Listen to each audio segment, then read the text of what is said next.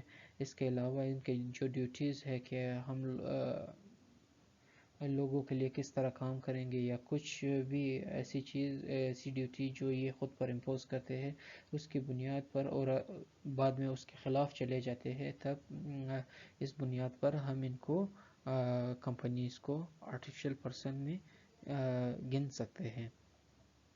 Artificial اور legal person, artificial person کو ہم لیگل پرسن بھی کہہ سکتے ہیں۔ آرٹیفیشل اور legal person are those who have been recognized as a person by law of land۔ Law of land کو آرٹیفیشل پرسن کو ریکگنائز کرنا لازمی ہے۔ جب تک لا آف دا لینڈ کسی بھی آرٹیفیشل پرسن کو یا انٹیٹی کو لیگل پرسن ریکگنائز نہیں کرتا تب تک اس کے کچھ بھی رائٹ اینڈ لائبلٹیز نہیں ہو سکتے۔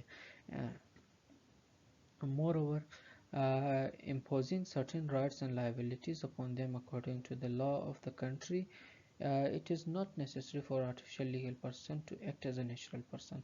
اور ایک آرٹیفیشل پرسن ہونے کے لیے یہ لازمی نہیں ہے کہ آرٹیفیشل پرسن بھی نیچرل پرسن کی طرح ایکٹ کرے، یعنی اس کو سانس لینے کی ضرورت ہو یا اس کو کھانا کھانے کی ضرورت ہو یا اس کے سونے کی ضرورت ہو، بلکہ کوئی بھی ایک ایسی ہستی یا کوئی بھی ایسی انٹیٹی جس کو لا ریکگنائز کرتا ہے کہ ہاں بھائی یہ آج کے بعد پرسن میں گنا جائے گا اور اس کے رائٹس اور لائبلٹیز ہیں، تب اس کے بعد ہم ایسے کسی بھی انٹیٹی کو پرسن کہہ سکتے ہیں۔ آج کا دوسرا جو ورڈ ہے ہمارے پاس وہ ہے پبلک سرونٹ، جسے ہم عام زندگی میں بھی ہمیشہ سنتے رہتے ہیں۔ Under section 21 of Pakistan penal code 1860 ہمیں یہ ڈیفینیشن دیا گیا ہے پبلک سرونٹ کا۔ The word public servant denotes a person falling under any of the description below۔ جتنے بھی ہمارے پاس 10 قسم کے ڈسکرپشن یہاں پر دیے گئے ہیں، پاکستان کا کوئی بھی بندہ اگر ان 10 ڈسکرپشن میں کسی پر بھی فال کرتا ہے تو ہم اسے پبلک سرونٹ کہہ سکتے ہیں۔ پہلا جو ہمارے پاس ڈسکرپشن ہے وہ ہے every commissioned officer in military, naval and air forces of Pakistan. جو جتنے بھی آرمی پرسنلز ہیں چاہے وہ ملٹری میں ہوں، نیول فورسز میں ہوں یا پھر ایئر فورس میں ہوں، ہم سب آفیسرز کو پبلک سرونٹ کہہ سکتے ہیں۔ ان کے علاوہ جتنے بھی پاکستان کے ججز صاحبان ہیں ان کو ہم پبلک سرونٹ کہیں گے۔ تیسرے نمبر پر ہمارے پاس آتا ہے کہ every officer of the court of justice.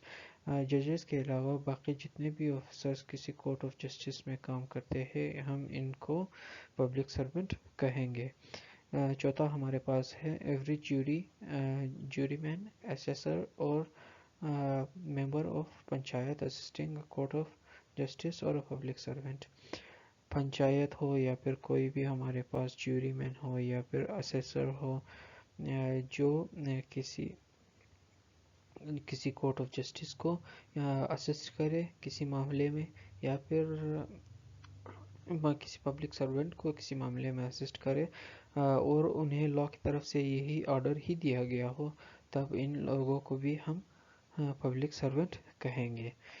Every arbitrator اور other person to whom any case or matter has been referred for decision or report by any court of justice۔ مثال کے طور پر دو بندوں کے درمیان کوئی مسئلہ آ جاتا ہے اور وہ کورٹ کا رخ کر لیتے ہیں، مگر بعد میں تاکہ فیصلہ جلد سے جلد آ سکے یہ دونوں ثالثی پر متحد ہو جاتے ہیں، تب جب کورٹ سے درخواست کرتے ہیں یہ دونوں بندے کہ ہم اپنا مسئلہ ثالث کے ذریعے حل کریں گے اور کورٹ ان کے لیے کوئی ثالث اپوائنٹ کرتا ہے، تب ایسے ثالث کو بھی یا آربیٹریٹر کو بھی ہم پبلک سرونٹ ہی کہیں گے۔ چھٹے نمبر پر ہمارے پاس آ جاتا ہے every person who holds any office by virtue of which he is empowered to place or keep any person in confinement. کسی بندے کو قید میں رکھنے کے لیے جب قانون کسی ایسے بندے کو حق دیتا ہے کہ وہ دوسروں کو قید میں رکھ سکے، مثال کے طور پر جیلر، تب ایسے جیلر کو بھی ہم پبلک سرونٹ کہیں گے۔ Every officer of the government whose duty is such as officer to prevent offences, to give information of offence, to bring offenders to justice, to protect public health, safety and convenience۔ ایسے جتنے بھی persons ہیں جن کا کام یہ ہے کہ وہ offences کو یا جرائم کو پریونٹ کرے، روکے، اس کی روک تھام کرے، اگر کوئی جرم ہوا ہو تو اس کے بارے میں قانون کو انفارمیشن دے، یا پھر جو جرم کرنے والے ہیں ان کو انجام تک پہنچائے، یا پھر جن کا یہ فرض ہوتا ہے کہ پبلک کے عوام کی صحت، جان و مال کی حفاظت کرے، تب ایسے لوگوں کو ہم پبلک سرونٹ کہیں گے، یعنی عام طور پر پولیس کو ہم پبلک سرونٹ کہیں گے۔ 8ویں نمبر پر ہمارے پاس آل دا ریونیو آفیسرس، جتنے بھی ریونیو آفیسرس ہمارے پاس، پٹواری، تحصیلدار، ان کے اوپر پھر اسسٹنٹ کمشنر، ڈی سی، اور اس کے اوپر بورڈ آف ریونیو وغیرہ جتنے بھی آفیسرس ہیں بورڈ آف ریونیو کے، ہم ان کو پبلک سرونٹ کہیں گے۔ 9ویں ڈسکرپشن پر ہمارے پاس آتا ہے کہ آل the officers of municipal corporation اور ٹاؤن کمیٹی، جتنے بھی لوکل گورنمنٹ کے آفیسرس سے یا ٹاؤن کمیٹی کے آفیسرس سے، مثال طور پر ناظم، نائب ناظم وغیرہ، یا پھر ٹاؤن کمیٹی کے آفس میں جو جتنے بھی آفیسرس ہیں، ان سب کو ہم پبلک سرونٹ کہیں گے۔ 10ویں ڈسکرپشن پر ہمارے پاس ہوتا ہے all the officers of election commission. Election commission of Pakistan میں جتنے بھی آفیسرس کام کرتے ہیں، جن کی یہ ڈیوٹی ہوتی ہے کہ الیکشن کے معاملات کو سنبھالے، انہیں ہم پبلک سرونٹ کہیں گے، اور یہ ڈیفینیشن ہمیں پاکستان پینل کوڈ سیکشن 21 کی روح سے دیا گیا ہے۔ آج کا تیسرا جو ورڈ ہمارے پاس ہے وہ ہے گورنمنٹ۔ گورنمنٹ کے ڈیفینیشن ہمارے پاس under section 17 of Pakistan penal code کے ہے کہ the word government denotes the person or persons authorized by law to administer executive government in Pakistan or any part thereof۔ یہاں پر بھی ہمیں ورڈ پرسن سمجھنا ہوگا کہ یہاں پر بھی پرسن سے مراد آرٹیفیشل پرسن اور نیچرل پرسن دونوں ہے۔ آرٹیفیشل پرسن سے مراد یہاں پر ڈپارٹمنٹس ہے، اور نیچرل پرسنس سے مراد ان ڈپارٹمنٹ کے آتھورائزڈ آفیسرز ہیں۔ تب گورنمنٹ کو سمجھنے کے لیے ہم دیکھتے ہیں کہ گورنمنٹ ایسے پرسنز ہے جن کو لا نے یہ حق دیا ہوتا ہے اور یہ آتھورائز کیا ہوتا ہے کہ وہ ملک کے معاملات سنبھالے، اور جتنے بھی لا ہے ملک کے ان کو پبلک پر ایگزیکیوٹ کرے، تب ایسے تمام پرسنز کو ہم گورنمنٹ کہیں گے۔ In wider sense, according to the dictionary, organization of law making and law enforcement۔ law making یعنی پارلیمنٹس، اور لا انفورسمنٹ یا ایجنسیز یعنی جتنے بھی حکومتی ادارے ہیں کہ قانون کو لوگوں پر لاگو کرے، ان کو ہم گورنمنٹ کہیں گے۔ The form and institutions by which law and order are developed and maintained in the society is called government۔ ایسے تمام انسٹیٹیوشنز جو لا بنائے، اور ایسے تمام انسٹیٹیوشن جو ان لا کو امپلیمنٹ کرے اور ایڈمنسٹر کرے کسی بھی ملک میں، ان کو ہم گورنمنٹ کہیں گے۔ تو گورنمنٹ کے عام معنی ہم اس طرح سے لے سکتے ہیں: پارلیمنٹ جو لا بناتے ہیں، اور انفورسمنٹ ایجنسیز یعنی مثال طور پر پولیس اس لا کو امپلیمنٹ کرتے ہیں ملک میں، ان کو ہم گورنمنٹ کہیں گے. فرینڈس، امید ہے آپ سب کو یہ ویڈیو پسند آئی ہوگی. آپ کے پریشیس کمنٹس کا انتظار رہے گا تاکہ میں اور بہتر سے بہتر کنٹینٹ آپ کے لیے لا سکوں. اگر آپ کو ویڈیو پسند آئی ہے تو like, share and subscribe the channel and leave your precious ideas in the comments. Thank you. اللہ حافظ. اپنا خیال رکھیے گا.